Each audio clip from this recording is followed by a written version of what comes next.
বলো কি বলবা। চেঞ্জ হয়, একটা মানুষ এত বেশি চেঞ্জ হয় আমি এটা জানতাম না, বাট এতটা চেঞ্জ হয় এটা আমি বুঝতে পারি।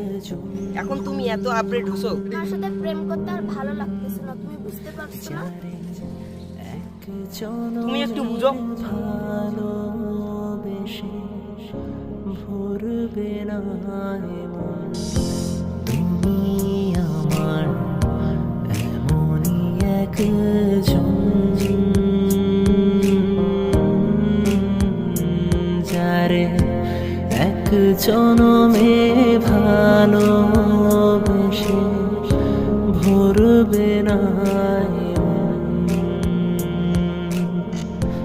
এক জনমে ভালোবাসা এক জনমে কাছে আসা, এক জনমে ভালোবাসা এক জনমে কাছে আসা, একটি চোখে পলক পড়তে লাগে যতক্ষণ, তুমি আমার এমনই একজন যারে এক জনমে ভালোবেসে ভরবে না